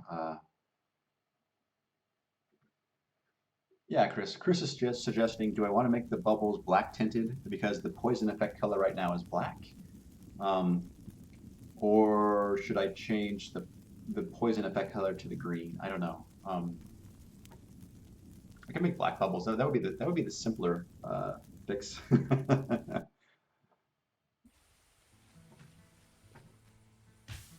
Yeah, maybe without the selective outlining, I think it looks probably better.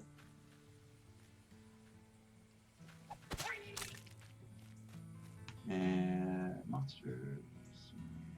And also I can add, oh yeah, I think Chris' suggestion is good to make them black because but for some odd reason, like here that's so weird because um, so there the color is black. So like the effect color is the particles it's knocking off is black, but on enemies it's green. So that's not right. So let me fix this. Let me make this yeah, I guess really quickly just make this grayscale, um, which I think is the correct thing to do.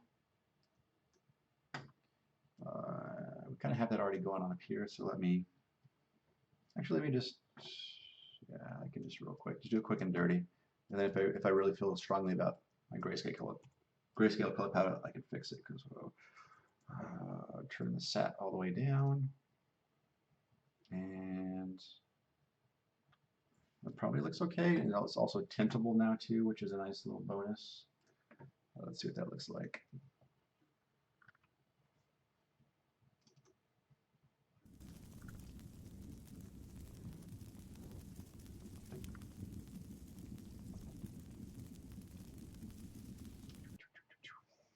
Okay, so 15-minute warning, folks. Yeah, maybe I should even darken it still because like this effect is black for most things, so maybe even go darker than that. Um,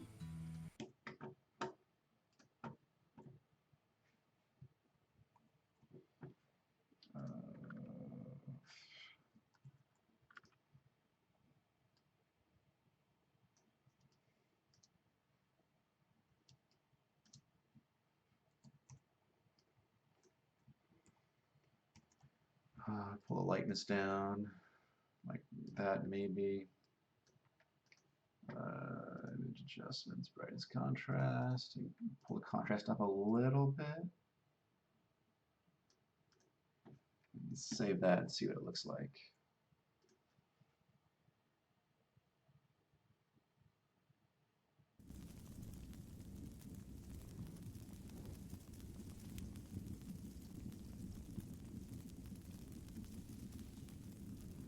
I think ale is straight up just a food item.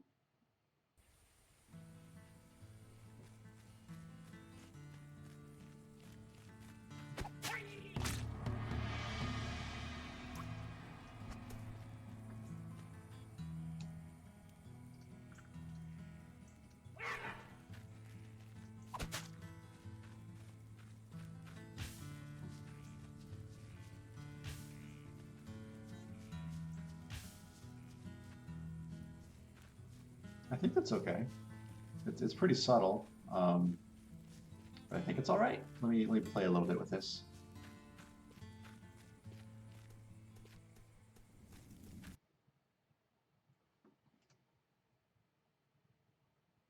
Weird.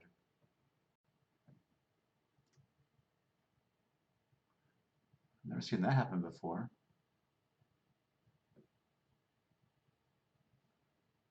It's super strange. So let me try to see if I can recreate it. I wonder if it was, if I went down a level with a poisoned,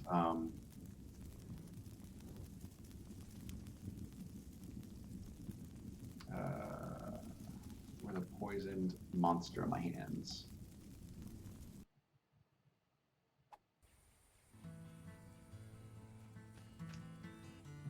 Melee. There we go. Let me create a monster.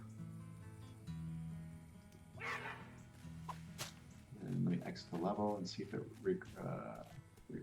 regrows. Weird. Okay, no. Oh.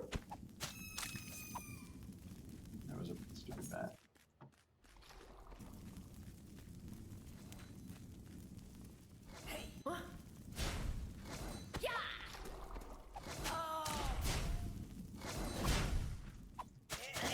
There we go. That's what you deserve.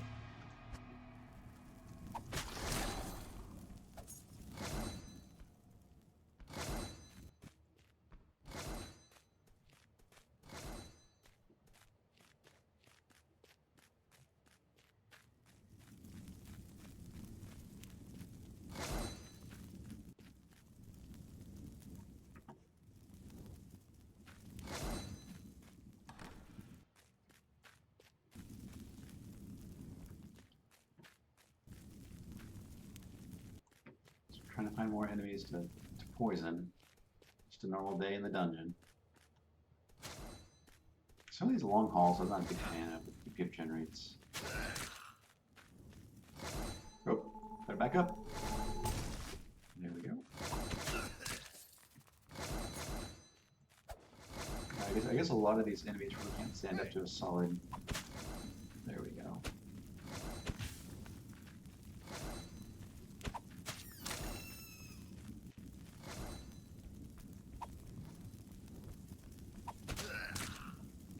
So that's cool.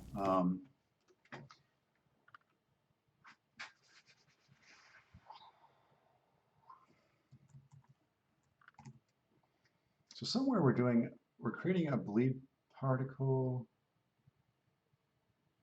Somewhere we're creating a particle when they take damage, and it's the wrong color for poison effects.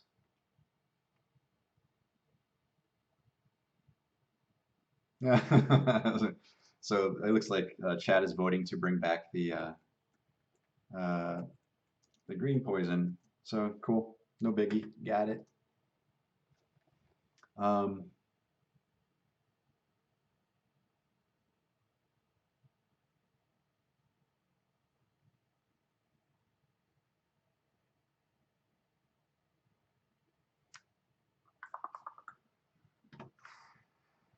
Yeah, the problem with that is though, unfortunately, Nickman suggested tinting the bubbles with the poison color. Unfortunately, right now in the code base, um, where different things get those colors is not a universal thing. So um, that would need to be fixed before we can get that. Um, yeah, and Got Refill is saying green is almost universal for poison, like Mr. Yuck. Um, so let me do a couple things. Let me see if I can figure out where on the monster that is coming from, or is it on the weapon itself? Um, uh, entities, items, weapon. There's the get elemental damage. Yeah, here's this get enchantment color. So here paralyze is black, poison is black. So that seems correct. Um, what about here on the monsters? There was so color. Just quickly kind of just auditing all the, huh.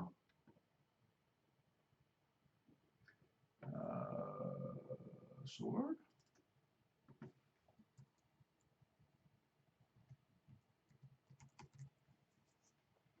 So here the hit color is get enchantment color, which should be doing the right thing. And this is a property on a weapon.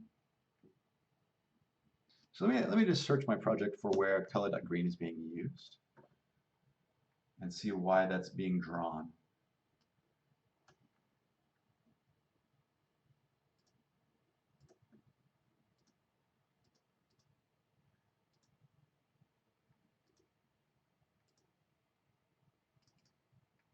Yeah, so slimes bleed green. That makes sense. Hit effect.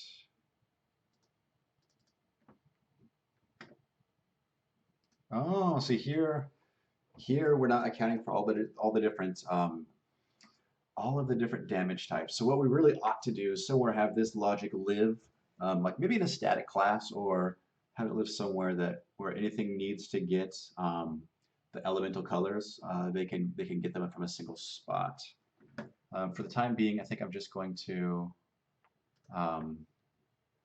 just copy over this stuff here. So it was an actor. So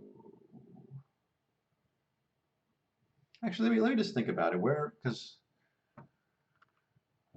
should that live? Maybe I should worry about fixing it correctly. So living on weapon isn't necessarily correct because spells can do this too. Um, so Pyarson says they like it when the dark potion turns out to be cola. Yeah, I guess cola is a thing as well. Um, yeah, that cracks me up. Um, so where would this live? Like we have the status effects, which kind of are what the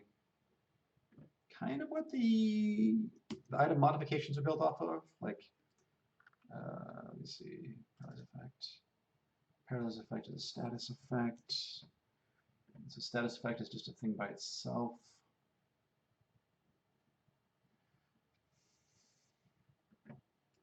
Yeah. Um, okay, so let me go ahead and just commit the changes we have made because I think we made good progress tonight, and I have about 4 minutes left before I get to go hang out with my family. So I'm pretty stoked to do that. So let's look at particles. Yep, let's keep that. Let's keep. Okay, I don't care about that, so I can revert those changes. I want to keep this because allows us to have the monster play the hurt animation when they take damage, which is important for them to play the hurt animation when they're poisoned. Um, it just helps communicate what's going on. And then this poison effect, all these changes I think are good so far. So I'm going to call this working on improving poison.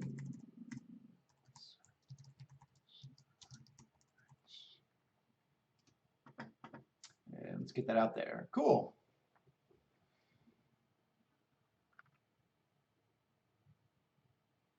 Yeah, I think so. Nickman is saying I think the potions should give you the name the first time you drink them.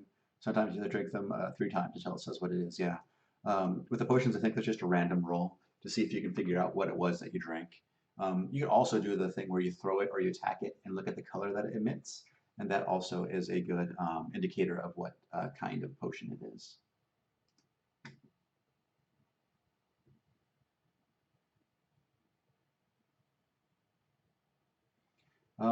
So actually, the potion balance is actually way in favor of the player.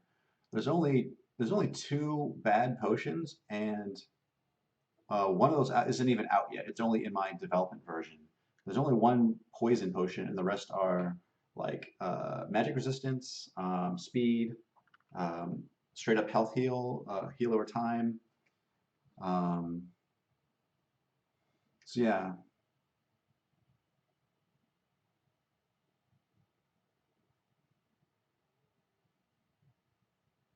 yeah, Chris is asking, are we still trying for a November update? Yes, yes, we are. I'm still pushing, and it's looking like it may slip, unfortunately. I want to get these status effects and these wand stuff shored up. The archery is in a good spot, so I don't think we need to mess with that too much. But I think if I can get the wands and the status effects to a good level, I think we'll be ready to push out the update. Um, so hopefully that gets done. I guess I have 4 days left of November. How much November do I have left? Yikes, 4 days of November left. So maybe it might be released in December. Um, yeah, so let me some administrative stuff. So tomorrow I will be back. I will be doing a 4-hour stream. I will be streaming from starting at noon Pacific time and going on from there. And we'll be kind of continuing on the work we have been doing. So shoring up the status effects, shoring up the wand particle effects. Also, I said I'd spend some time kind of walking through how to do some modding. So if you're interested in how to do modding for Delver, yeah, feel free to stop by. I'll figure out. I don't know if I should do it at the top of the stream or at the bottom of the stream, but it'll either be one or the other. Maybe it'll be the bottom of the stream, unless folks feel strongly. You can email me or tweet at me what you think. Other than that, it's time for me to go. Thank you all for supporting me monetarily by buying Delver in the early access form if you have. Um, if if you have not, no worries. Also, thank you for hanging out with me on the stream and helping give me good feedback as I make progress. And I will see you folks tomorrow. Take care.